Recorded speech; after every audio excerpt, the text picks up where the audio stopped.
안녕하세요. 30대 중반을 향해 가는 기혼 여성입니다. 결혼을 30대 초반에 하고 겨우 1, 2년 만에 제 시댁 욕을 좀 해보고자 이런 곳을 찾아왔네요. 다른 분들의 사연을 읽지 않았다면 저는 제 시댁이 제일 이상하다고 생각했을 거고 나만 운이 없었다고 자책했을 겁니다. 그런데 막상 다른 사연자들 얘기를 들어보니까 결혼하자마자 이혼까지 갈 정도로 고생하시는 며느리들 많더라고요. 제가 며느리들 사연만 골라 읽어서 그랬는지 모르겠지만 다들 시모 때문에 골머리 앓고 있는 걸 보니 마치 동족 같아서 너무 위로하고 싶다가도 한편으론 저만 고부 갈등 때문에 고충을 겪는 게 아니구나 싶어서 위안을 받았습니다. 저 또한 철딱선이 없는 시모 때문에 멀쩡한 남편까지 안 보고 살고 싶었을 만큼 이혼 욕구가 치솟았던 얘기를 해보려고 해요. 막상 쓰려고 마음먹고 생각해보니 왜 다 시어머니들은 며느리들을 못 구워 삶아서 안달인지 모르겠네요. 당연히 엇나가는 며느리는 잘못되었죠. 하지만 제 말은 왜 잘해보려고 하는 며느리까지 독성으로 만들어버리냐고요. 독한 며느리, 못된 며느리 하시는데 며느리들이 처음부터 그랬겠어요? 최대한 타협하려고 했을 거고 약간의 손해를 보더라도 시부모 잘 모시려고 했을 거라고요. 그런데 왜 자기 자식만 자식이라 생각하고 남의 자식은 하대하는지 모르겠다니까요. 며느리들이 왜 독하다 느껴지는 줄 아시나요? 다 살려고 점점 독해지는 겁니다. 시모가 욕하고 구박하는 거 무조건 견디고 이겨내야 될 의무는 없잖아요. 그분들도 며느리를 해보셨을 거 아니에요. 정말 열의 일곱은 시모들이 다 며느리랑 대립한답니다. 며느리들만 시부모 마음 얻기 위해 노력해야 한다는 법 없어요. 시부모도 며느리 마음 얻으려면 맞춰가고 노력을 보여야 된다고 생각을 해요. 옛말이 옳네 마네, 옛날에는 이렇게 살고 저렇게 살았네. 이런 소리 할 수 있다고 생각합니다. 근데 그걸 왜 내리갈구만 하요? 그건 가르침이 아니라고 부를 게 아니라 복수라고 일컬어야 되는 거죠. 안타깝게도 저 또한 시댁 뽑기에 실패를 한 것 같아서 하소연 좀 하려고 컴퓨터를 켰네요. 저희 시모는 어떤 사람이냐면 원래 좀 자격지심이 강한 사람인지 별것도 아닌 걸로 발끈하는 게 약간 있었습니다. 그렇게 사람을 비교해대요. 입 다물고 있으면 반이라도 간다는 말이 괜히 있는 게 아니더라고요. 혼자 나서서 그렇게 차별하고 비교하고 요란을 피우니까 결국 자처해서 파국을 맞는 게 아니겠습니까? 남편 말로는 시모에게 저를 소개하기 전 저에 대해서 미리 얘기를 했었대요. 그냥 연애하는 것도 아니고 조만간 식구가 될 사이니까 그런 소식을 전하는 건 당연한 거라고 생각을 했습니다. 그런데 시모가 제 얘기를 듣고 그 많고 많은 정보들 중 제 나이에 유독 민감한 반응을 보였다고 했어요. 조금 의외였어요. 제가 생각한 건 며느리 될 사람이 뭐 하는 사람이고 어떻게 자랐고 비전이 있는 사람인지 아닌지 정도를 궁금해했을 거라고 생각했습니다. 그런데 하필 나이에 유독 반응했다는 게 들어도 이해가 잘 안 되더군요. 혹시 제가 여자로서 나이가 너무 많다고 생각해 신경을 거슬렸던 걸까요? 굳이 생각해보자면 그 이유밖에 없었습니다. 참고로 당시 제 나이는 32살이었어요. 여기에 대한 의문은 시간이 지나서 상견례를 가졌을 때 시모가 왜 제 나이에 그렇게 예민했는지 알 수 있었습니다. 시댁에는 저와 동갑인 신우가 있어요. 근데 그 신우가 백수예요. 개인적으로 누구 밑에서 일하는 게 체질상 안 맞던 저는 대학 때부터 개인 창업 쪽으로 많이 공부하고 알아봐서 적성을 일찍 찾았고 다른 전공으로 전과까지 하며 졸업 전에 저의 일자리를 스스로 마련했습니다. 그게 현재 운영 중에 있는 게스트하우스입니다. 이 게스트하우스를 잘 운영해서 전국에 체인을 만드는 것이 제 최종 목표예요. 우선 제가 상견례를 갔을 당시에는 서울에만 2군데를 보유하고 있는 상태였습니다. 저 정말로 20대 청춘을 다 바쳐 창업을 준비하고 시작하는 데에 다분했고 제 20대를 돌아보면 일이랑 공부 말고는 딱히 떠오르는 저의 모습은 없을 정도로 열정 있게 살았어요.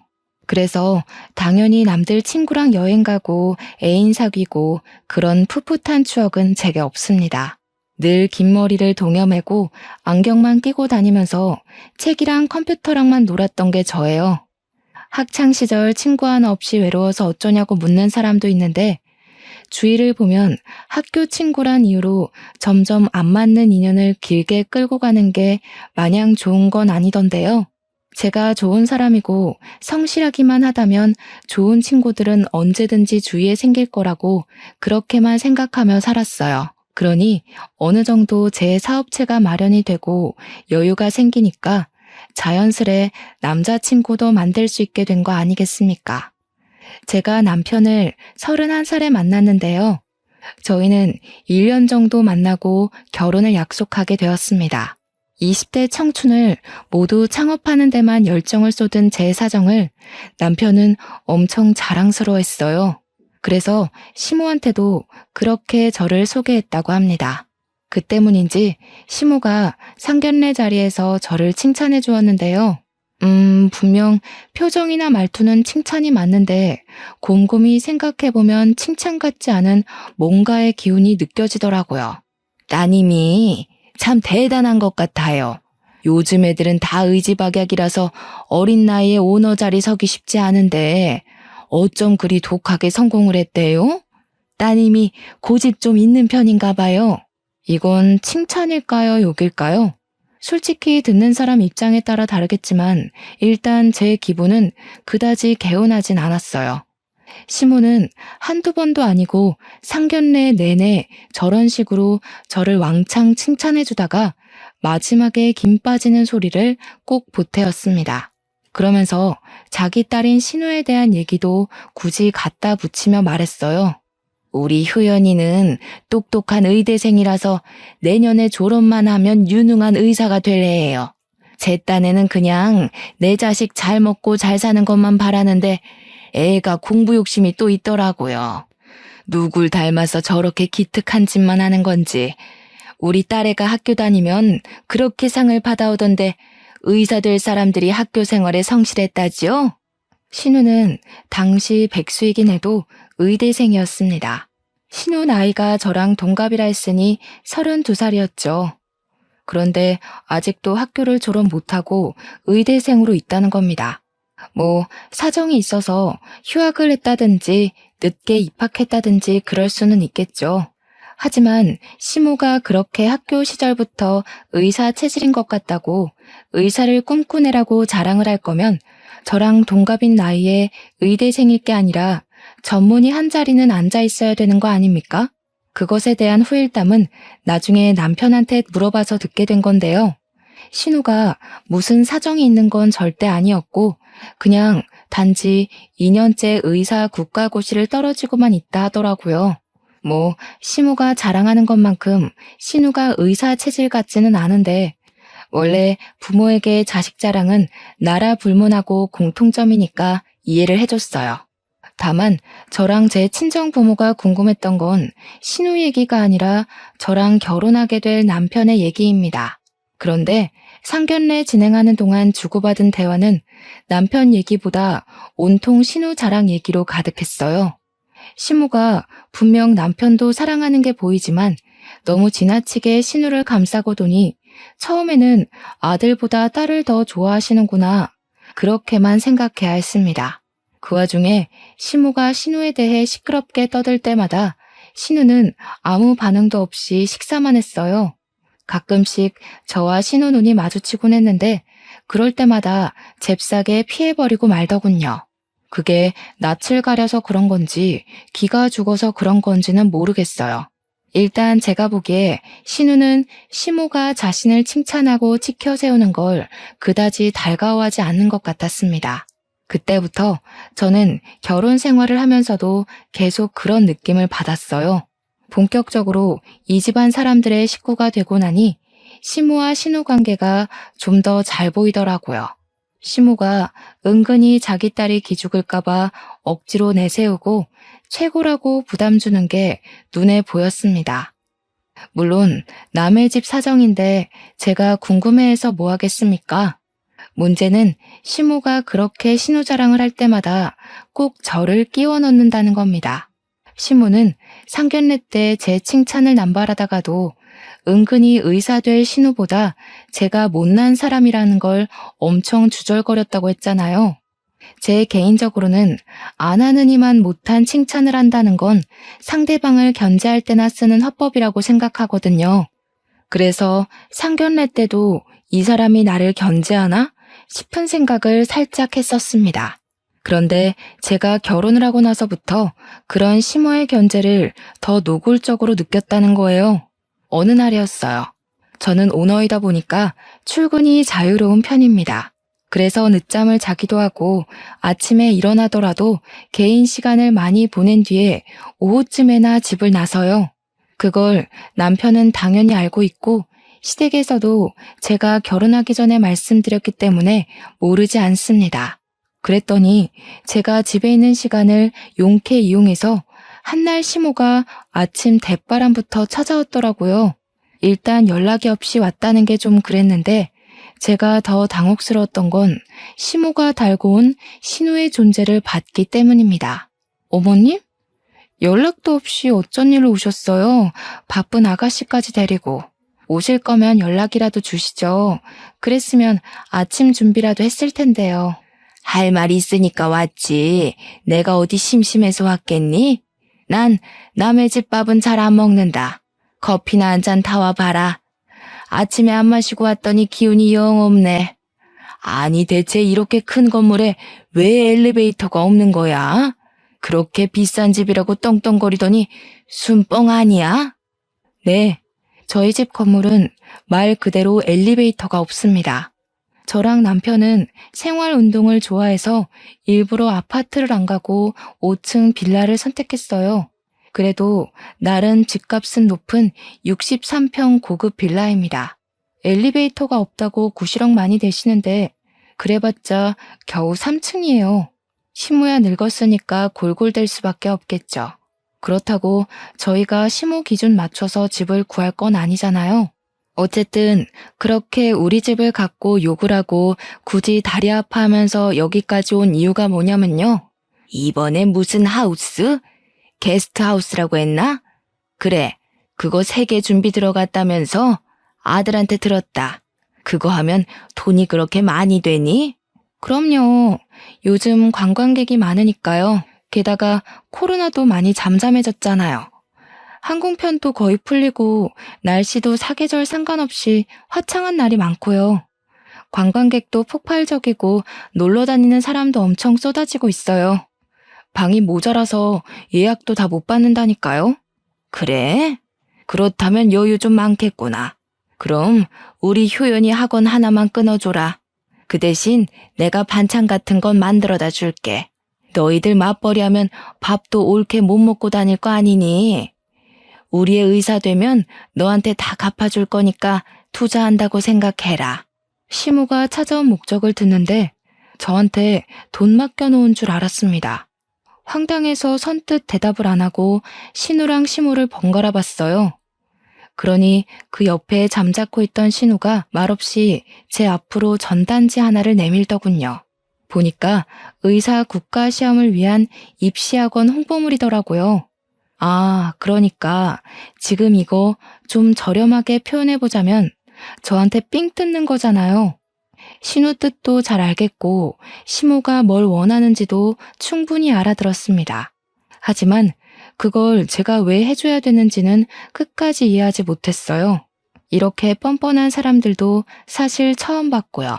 제가 일찍부터 오너 시장에 뛰어들면서 저보다 훨씬 사회 선배들이나 어르신들을 많이 만났었는데요. 솔직히 어리고 여자면 무시 많이 받는다고 하잖아요. 사실 저는 그렇게 차별을 겪은 적이 없어요.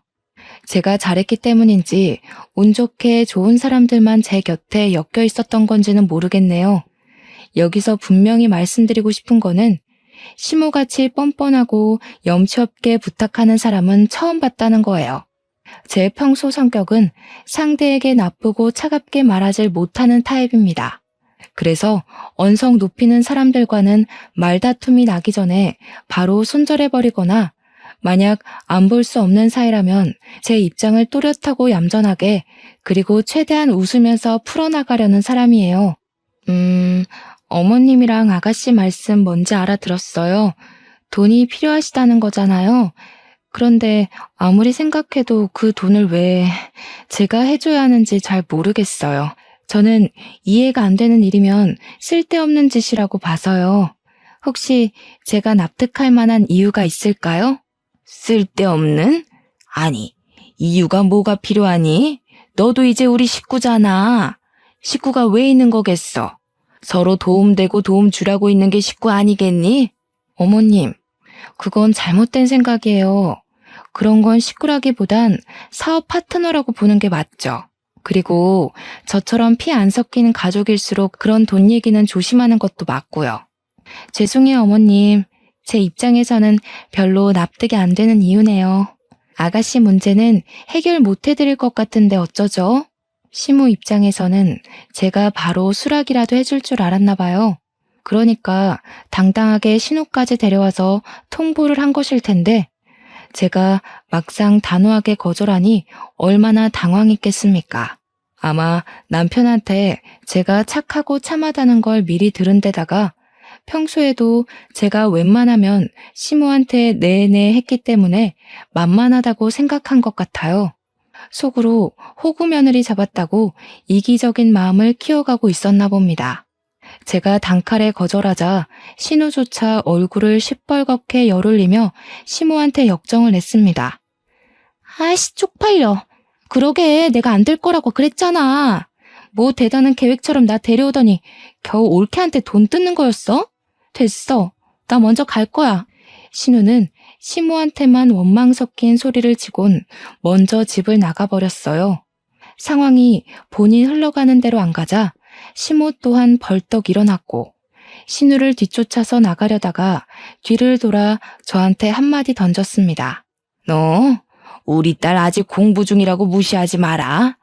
우리 딸이 의사만 되면 아무리 나이 들어도 너처럼 장사하는 애들보단 탄탄대로니까 지금은 네가 돈 많이 버니까 고개 치켜들고 있지? 나중에 내 딸 의사 되면 네가 내 딸 앞에서 머리 조아리고 있어야 될 거다. 네? 무시는 어머님이 하시는 것 같은데요. 아가씨가 백수인 거 신경 많이 쓰시는 걸로 보여요. 아직 공부 중이니까 이럴 땐 옆에서 얌전히 응원만 해주세요. 아가씨가 어련히 잘하겠죠. 참, 어머님 커피 드셔야죠. 기가 차서 정말 내가 어디 아무 커피나 먹는 줄 아니? 그런 싸구려는 입에도 안 된다. 어디 감히 의사 자식 둔 사람한테 시중 커피를 대접해? 갖다 버려라. 시모가 많이 화나 보였어요. 정작 화가 나야 될 사람은 제 입장 같은데 저한테만 거절당한 게 좀 창피한가 봐요. 시모는 착한 얼굴로 한마디도 안 지는 제게 삐쳐서는 현관문을 겁나 세게 닫고 가버렸습니다. 그렇게 가버리고 나서 얼마나 토라져 있었냐면요. 명절에도 저희더러 오지 말라고 하더라고요. 저희한테 연락을 하지도 않고 바라지도 않았고요. 그렇게 무려 1년이 지났습니다. 시모에 대해선 자격지심도 큰데 그만큼 속도 좁은 사람이란 걸 보너스로 알게 된 시간이었습니다. 그리고 1년 후에 들린 시댁 소식은 충격적이게도 신우가 의사 국가시험에 또 떨어졌다는 소식이었어요. 남편한테 들어서 우연찮게 신우 가채점 점수를 들은 적이 있는데 점수가 커트라인보다 훨씬 못 미치더라고요. 과연 국시를 3년째 준비하고 있는 사람이 맞나 싶을 만큼 형편없는 점수였습니다. 이대로면 신우는 평생 의사가 될 수 없어요. 그 말은 즉 신우는 의사치고 공부를 겁나 못하는 편이라는 겁니다. 사실은 의대에 들어갈 성적도 아니었는데 사수까지 해서 간신히 턱걸이로 입학한 거래요. 남편 말로는 그러도록 입바람 넣은 것도 다 시모 강요였다고 하더라고요. 신우가 의대 입학을 한 뒤로 공부에 흥미를 잃어서 성적을 개판으로 관리했을 거라고 남편이 그러더군요. 신우에게 별다른 꿈이 없었기에 시모가 신우의 등을 떠밀어서 억지로 의대를 강요했고 신우도 그냥 생각 없이 시모 시키는 대로 하며 살았던 것 같습니다. 시모 성깔 보면 그러고도 남았겠네요. 남편은 다행히도 번듯한 대기업을 알아서 척척 준비하고 다녔기 때문에 시모가 크게 터치 안 한 거더라고요. 남편도 시모 하는 꼴 보면 열받았던 적이 한두 번이 아니라고 해요. 사춘기 때는 시모랑 싸우면서 하루하루를 보냈다고 하더라고요. 서로 개인주의가 강한 저희 친정 사정과는 시댁 분위기가 너무 달라서 한 번씩 남편 어릴 적 얘기를 들을 때마다 깜짝깜짝 놀라곤 합니다. 어쨌든 저도 1년간 삐쳐있는 시모를 굳이 찾아가 달래주지 않은 건 저만의 사정이 따로 있었기 때문인데요. 이번에 3호점 세우기로 한 건물에 예기치 못한 문제가 생긴 겁니다. 글쎄 2천만 원을 날로 먹고 튄 벽지 시공자 때문에 시공 작업이 제대로 안 되고 있었다는 거예요. 이 문제로 법정 문제까지 가느라 6개월 이상을 시달렸었어요.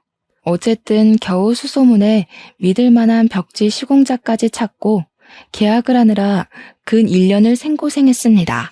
그만큼 개업 날짜도 계속 미뤄졌고요.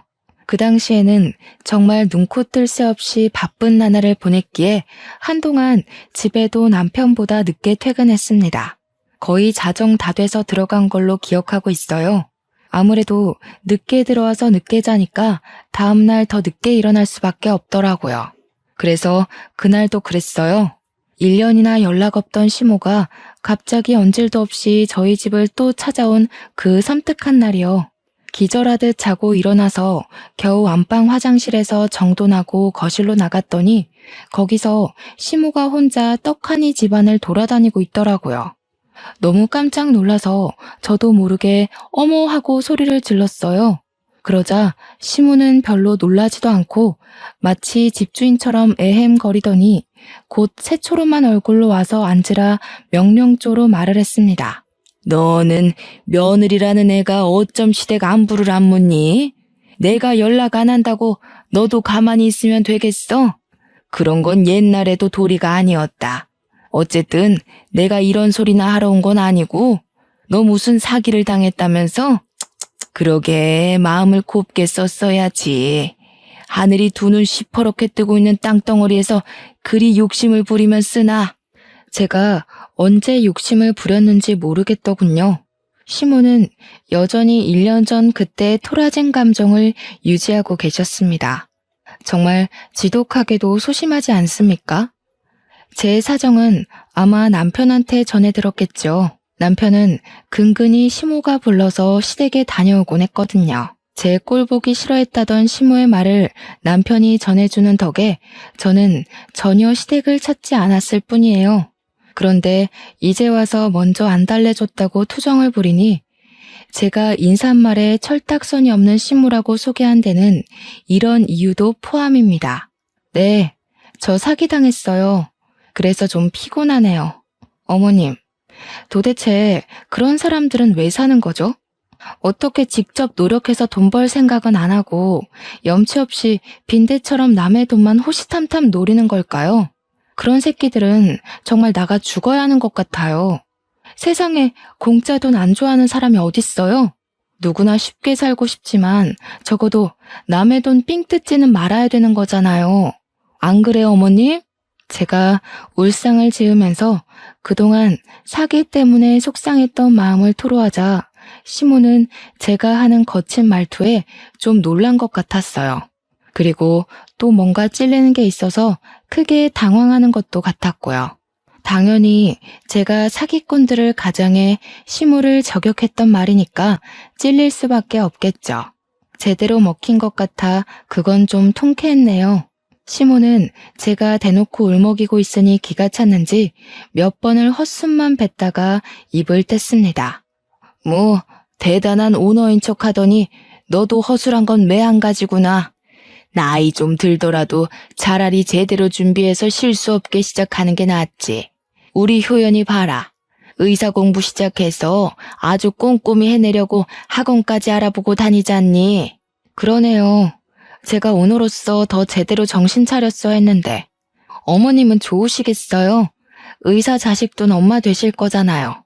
그때까지 건강하게 살아 계셔야 해요. 혹시 아가씨 의사 된 거 못 보고 가시면 그냥 백수 딸내미 뒤치다꺼리 하다가 가는 셈이잖아요. 그건 제가 다 속상할 것 같아요. 뭐야? 너 무슨 말을 그런 식으로 하니? 지금 나 놀리는 거냐? 우리 애는 그냥 백수가 아니야. 무려 의사 준비생이라고 내가 몇 번을 말했냐? 시모는 딱 그랬어요. 저랑 신우를 계속 비교하면서 제가 잘 나가면 잘 나간다고 난리, 못 나가면 이때다 싶어 신우 치켜 세우느라 난리. 듣다 보니 어느 장단에도 맞춰드리면 안 될 것 같다는 확신이 들더라고요. 이런 열등감 심한 사람들은 귀찮다고 그 사람들 뜻대로 오냐오냐 받아주면 아주 신이 나서 더 엇나가요. 그렇다고 무턱대고 성질을 내버리면 오히려 저를 성격 이상한 사람으로 몰겠죠. 그러니 질질 끌면서 스스로 지치도록 그 열등감자가 저를 아주 미워하도록 계속 반대 의견을 내주는 게 은근 먹힌답니다. 다 됐고, 그래서 넌 우리 효연이 학원 끝까지 안 끊어준다는 거냐? 일이 벌 받았으면 마음 좀 고쳐먹지 그러니? 너 때문에 우리 딸 작년 시험도 떨어졌어. 그때 학원 등록만 했어도 내 딸 벌써 의사 됐을 거다. 참, 그래. 맞네요. 그때 어머님이 서로 돕는 게 식구라고 하셨죠? 지금 저 사기당해서 아가씨보다 제가 더 돈이 급하거든요. 먼저 저 돈 좀 도와주시면 제가 잘 돼서 다 갚을게요. 사기당한 돈 보상금 받으려면 수개월은 걸린다고 하더라고요. 돈 좀 주세요. 뭐야? 내가 너한테 돈을 왜 빌려주니? 우린 그런 돈 없다. 있었으면 내가 우리 딸한테 쓰지 그걸 왜 너한테 쓰겠어? 이유가 어딨어요? 우리 식구라면서요. 역시 어머님은 저를 식구로 보지 않는데 돈이 아쉬워서 저한테 식구 타령하셨던 거죠? 정말 너무하세요.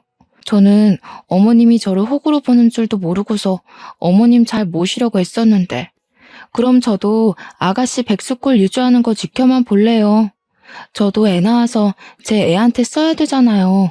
제가 또 호락호락하지 않자 시무가 지금 자기한테 협박하는 거냐고 그러기에 저는 완강하게 손을 내저으며 그저 서운해서 그런다고 울먹거렸습니다. 기가 막히게도 남편이 잠깐 집에 들린다고 한 그 시간에 제 얼굴에 눈물이 또르륵 흘러내렸어요. 남편이 들어오자마자 울고 있는 저를 보더니 깜짝 놀라 시무를 나무라더군요. 내가 다른 시엄마들처럼 와이프 건드리면 안 참는다고 했지. 내 사람이라고. 엄마가 뭔데 내 사람한테 지적질이야? 그리고 매일 무릎 아프다는 사람이 엘리베이터도 없는 여기는 왜 자꾸 오는 건데? 당장 나가. 남편한테 쫓겨난 시모는 문 밖으로 밀려나면서까지 전혀 연기하는 거라고 고래고래 소리를 쳤고 제게 삿대질하면서 착한 가면 쓴 악마라고 저주를 퍼부었습니다. 시모의 견제질이 막을 내린 건 이로부터 2년 뒤인 신우가 간신히 국시에 합격하고 나서였어요. 참 오래 걸렸습니다. 그리고 의학계에서 거의 전교 꼴등이나 다름없던 신우가 의사 면허증을 땄다는 사실은 솔직히 진심으로 손뼉 쳐주고 싶었어요. 적성에 안 맞더라도 결국 해내고 마는 신우의 근성이 좀 대단하긴 하더라고요. 그 뒤로 시모는 의사된 딸이 너무 대견하고 자랑스러웠는지 동네방네 떠들고 다녔습니다. 얼마나 기다렸던 순간이었겠어요. 저희 친정까지도 초대해서 자랑하려고 안달이 났더라고요. 여기서 제가 빠지면 섭섭하겠네요. 저한테 전화도 잘 안 하는 분이 먼저 전화까지 해서는 저희 집 안부를 묻는 척 신우 자랑 얘기로 마무리를 짓더라고요. 황당하면서도 웃겼습니다. 신우가 합격한 그날 시댁에서는 파티가 벌어졌어요. 저희 친정은 바쁘기도 했고 시무가 당일에 초대를 하려고 했던 거라 따로 시간 내기 어려워 결국 저희 식구들만 다 같이 모였습니다. 남편이 케이크까지 준비해서 신우의 앞길을 제대로 축하해주려 준비했어요. 거기서 시모는 또 저와 자기 딸의 비교를 신명나게 시작했죠. 아이고, 이제야 내가 좀 한숨 놓겠네. 그래, 사람이 박수 좀 받으려면 의사 정도는 돼야지. 어디 장사치 나부랭이로 성공한 거랑 의사가 감히 비교가 되겠니? 아유, 자랑스러운 우리 딸. 내가 너 이렇게 성공할 줄 알았다. 엄마 말 들으면 자다가도 떡이 생긴다고 했지? 시모는 신우를 옆에 끼고 사랑스러워 죽겠다는 듯 엉덩이를 두들기고 난리가 났습니다. 시모 태도는 마음에 안 들었지만 신우가 의사 면허 딴 건 축하할 일이라 생각했기 때문에 저도 적당히 박수 쳐주며 맞춰주었어요. 또 그날이 지나면 더 이상 저랑 신우를 비교하면서 돈 달라고 억지 부리진 않을 것 같았거든요. 그런데 희한하게도 신우 표정은 막 기뻐 보이지가 않더라고요. 단순히 무표정인 수준이 아니었어요. 오히려 시모가 하는 칭찬을 기분 나빠하는 얼굴이었습니다. 자기가 원하던 길이 아니었기 때문일까요? 시모가 강요한 의사의 길이 마음에 들지 않았던 걸까요? 그냥 제 눈에는 신우가 금방이라도 의사하기 싫다고 때려치울 것 같은 모습처럼 보였습니다. 엄마는 네가 백수로 늙어 죽을까봐 얼마나 걱정했다고. 이젠 동네 사람들한테 내 딸 의사라고 자랑할 수 있어서 얼마나 좋은지 몰라. 너도 이제 시집 가면 알 거다. 어딜 가나 의사 며느리라서 감히 무시하는 곳 없을 거야. 엄마가 그 정도 미래까지 다 내다봤으니까 나중에 엄마한테 꼭 효도해라. 그럼 그동안 엄마는 제가 쪽팔려서 동네 사람들한테 말도 안 했다는 거네? 엄마가 공부하라고 해서 계속 공부만 하고 있었는데 속으로는 창피해 죽겠다고 생각했었나 봐? 어쩔 수 없지. 나이 35살 먹고 시집도 안 가고 직업도 없다고 하면 그건 그거대로 부모 얼굴 똥칠하는 거야. 그나마 내가 널 의사 공부한다고 말해놔서 얼굴 들고 다닐 수 있었던 거지. 네가 공부만 해서 잘 모르나 본데 세상은 아직도 학벌, 직업, 능력 이런 게 중요하다니까. 너무 고지식한 시모 조언에 저도 남모르게 불쾌했는데요. 그때 신우가 들고 있던 숟가락을 탁 놓으면서 방으로 쏙 들어가 버리더라고요. 그러면서 손에 뭘 들고 와서는 시모 앞으로 내려놓았습니다. 신우가 내민 종이 안에는 웬 식당 사업 계획서랑 2장의 사진이 붙어 있었어요. 그리고 뒤이어 나오는 말은 이 시댁을 쑥대밭으로 만들어 놓았습니다. 나 그동안 의사 국시 질질 끈 거 일부러 그랬어. 공부도 안 했고 시험도 고의로 더 망쳤던 거야. 그동안 제대로 하는 척 하는 것도 은근 스트레스더라. 아무튼 내가 진짜 하고 싶은 건 덮밥집 사장이거든? 아르바이트해서 모은 돈으로 작은 가게 하나 차렸는데 그렇게 갖고 싶어 하던 의사 면허 따줬으니까 앞으로는 참견하지 말라고. 나 더 이상 엄마 꼭두각시 안 해. 뭐? 얘가 지금 무슨 소리라는 거야? 의사 됐는데 뭘 차렸다고? 아니, 의사 자격증 따놓고 식당 일이 웬 말이야? 너 미쳤니? 의사랑 그런 조무래기 식당이랑 급이 다른데 지금 뭘 하겠다는 거야? 알지? 나 하고 싶은 게 없던 사람인 거. 근데 오빠 결혼하고 올케 보고 마음이 달라졌어. 올케가 어린 나이에 하고 싶은 일 하면서 장사하는 거 보니까 멋있더라고. 나도 내가 오너로 창업 성공해서 전국에 내 가게 확장하는 게 꿈이 됐어. 난생 처음으로 목적이 생기니까 진짜 떨리더라. 그러니까 그냥 응원해줘. 그 순간 식탁 위를 흐른 정적은 제 살결까지 소름 돋게 만들었습니다. 특히 시모 반응이 궁금해서 바로 쳐다봤더니 시모 얼굴이 완전 사색이 되어 있더라고요. 남편은 그 상황을 눈치 보고 있었고 저는 신우를 잠시나마 오해했던 게 미안해서 진심으로 신우의 꿈을 존경하듯 바라봤습니다. 그때 갑자기 시모가 찬 분위기에 찬물을 한 번 더 끼얹으며 비명을 질렀어요. 그러다 손에 들고 있던 종이랑 사진을 갈기갈기 찍기 시작했죠. 식탁 중앙에 있던 국자를 들고서 신우 머리통을 향해 냅다 던지더니 쌍욕을 하기 시작했습니다. 이 몹쓸년이 너 제정신이야? 음식점, 덮밥. 내가 대출까지 받아서 너한테 퍼본 돈이 얼만데. 당장 집어치워. 너 이 식당 이거 하면 나 2번 다시 너 안 본다. 쪽팔리게 덮밥 장사가 뭐야 덮밥이. 이럴 줄 알았어. 엄마한테 내가 딸이기는 해? 그냥 남들한테 자랑하려고 키운 딸이잖아. 잘 됐네. 나도 엄마가 다른 집 딸이랑 나 비교하는 거 진절머리 났었어. 그만 독립할게. 의사가 그렇게 좋으면 엄마가 공부해서 직접 의사하던가. 닥치지 못해? 뭘 잘했다고 눈 똑바로 뜨고 소리를 질러? 의사 직업이 어디 아무한테나 오는 행운인 줄 알아? 너 무조건 의사해야 돼. 의사 안 할 거면 이 집에서 나가.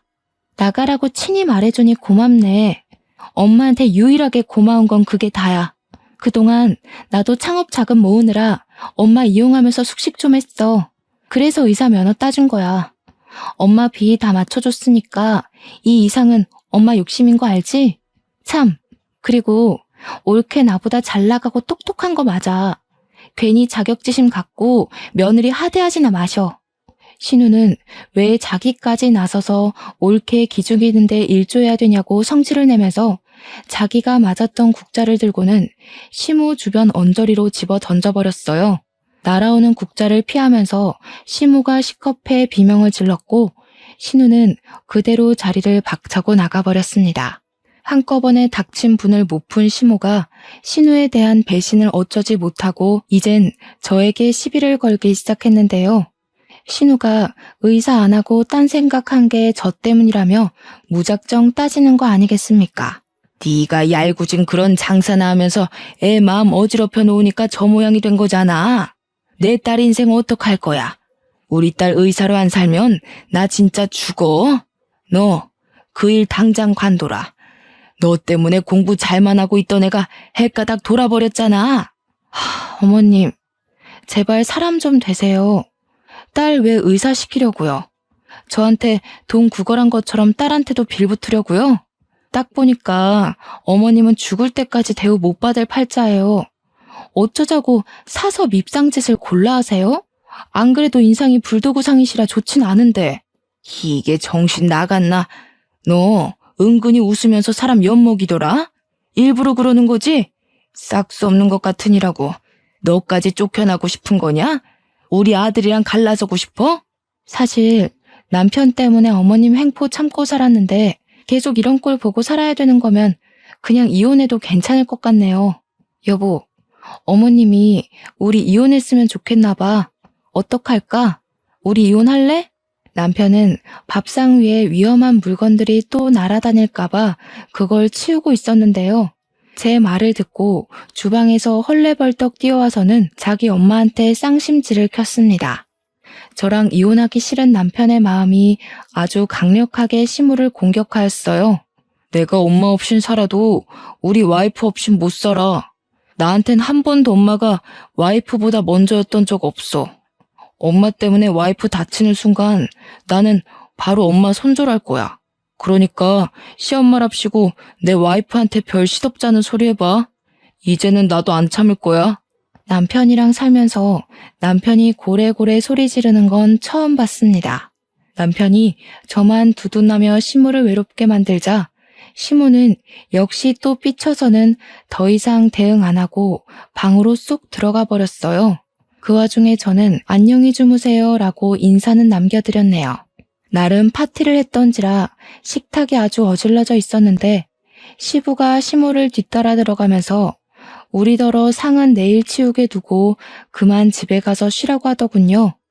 그러면서 저더러 시무가 철딱선이 없어서 미안하다고 대신 사과를 해주었습니다.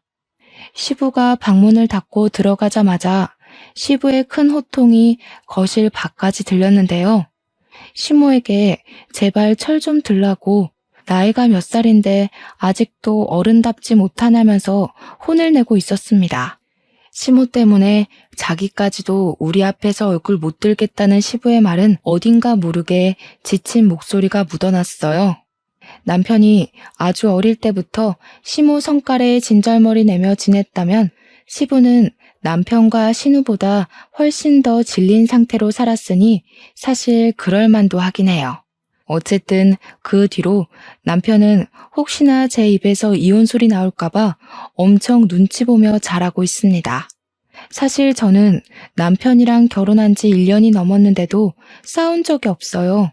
그래서 남편만 생각했을 땐 이혼할 생각 자체가 없었습니다. 남편이 이렇게 눈치를 보는 건 다 시모 때문에 순간순간 제 표정이 돌변해서였을 겁니다. 시모는 삐치면 근 1년을 연락 안 하는 사람이니까 이번 해도 조용히 보낼 수 있을 것 같아요.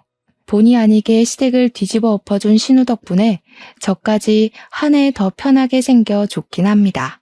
그러게 우리 시모 마음 좀 곱게 먹을 것이지. 과한 욕심을 부리니까 이렇게 패가망신 꼴된 거 아니겠습니까? 자식 출세 욕심은 부모가 부리면 안 되는 거예요. 나중에 자식들이 크면 부모한테 반감 생긴다고요. 머리 커진 애들을 어떻게 감당하려고 시모는 계속 자기 새끼를 자기 손맛대로 주무르려 했을까요? 그러니까 현재 자식들한테 뒤통수를 맞은 거 아니겠습니까? 물론 신우도 참 대단합니다. 시모 꼭두각시로 살다가 꿈이 생기고 나서는 본인 돈 모으는 데 시모를 이용했다고 했잖아요. 자기 엄마가 얼마나 미웠으면 이용을 했다고 표현을 할까요? 의사 좋아하는 시모한테 의사 자격증을 덜컥 던져주면서 이거 먹고 떨어지라고 할 때는 정말 제가 다 소름이 돋았습니다. 도끼는 며느리에게만 있는 게 아니구나 싶었어요. 이래나 저래나 현재는 저희도 신우도 시댁과 왕래 없이 알아서 잘 살고 있습니다. 남편은 시모랑 말하기 싫다면서 안부 연락도 시부랑만 하고 있어요. 그리고 집 나간 신우 있잖아요. 신우가 개인적으로 제게 먼저 연락이 와서 저한테 사업 조언을 묻는다고 우리 집에 자주 찾아오거든요. 저랑 같이 우리 게스트하우스에 다녀오기도 하고 오너가 어떤 식으로 구조물 관리를 하는지 직원 관리나 필요한 협력업체 등등 전체적인 시스템을 어떻게 돌려야 하는지 제게 배우고 싶다고 솔직히 매일매일 만나고 있습니다. 그동안 제가 봐왔던 신우는 늘 영혼 없이 껍데기가 걸어다니는 것처럼 불행해 보였는데 이제야 신우가 어떤 사람인지 알겠더라고요. 진짜로 좋아하는 일 앞에서 신우는 마치 저의 열정 가득한 20대의 모습처럼 활활 타오르고 있었습니다.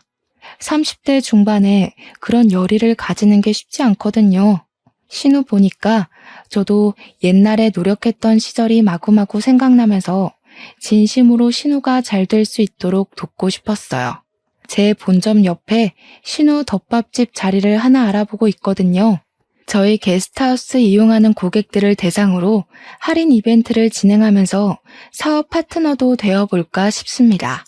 가족끼리 서로 돕고 산다는 건 돈을 삥 뜯고 빈대처럼 바라기만 하는 게 아니라 이렇게 서로 윈윈하며 함께 손잡고 걸어가는 거라고 생각합니다. 제발 시무가 나중에라도 철이 들어서 자식들에게 진심으로 용서를 빌고 엄마로서 제대로 역할 노릇하는 사람이 되었으면 싶네요. 누가 그런 소리를 하더라고요. 다 큰 자식한테 옛날 같기를 바라고 뭘 해주기를 기대하면 안 된다고요.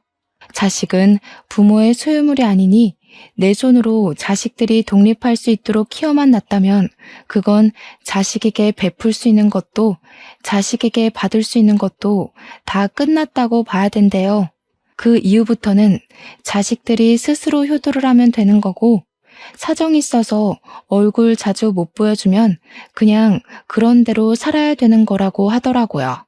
저도 미래의 제 자식을 생각하면 듣기만 해도 속상한 순리이지만 그게 자연스러운 과정이니 자식의 탄생부터 보내주는 그날까지 기쁨과 슬픔은 온전히 부모만 감당해야 되는 게 아닌가 싶습니다. 독수리가 그런다고 하더라고요.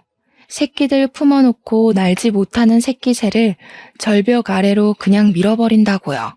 새끼새들은 그렇게 날개짓 하는 걸 배운다고 하더라고요. 그 순간 자식들이 독립을 하게 되는 건데 이런 부분은 어쩌면 우리 사람들에게도 한 번쯤 괜찮은 조언이 될 것 같습니다. 아, 그리고 내 자식 중요한 거 알면 제발 남의 자식 중요한 것도 좀 압시다. 나쁜 마음 먹고 살면 내 자식도 다른 누군가에게 똑같이 고통받습니다. 제 사연은 여기서 마치도록 할게요. 들어주셔서 감사합니다.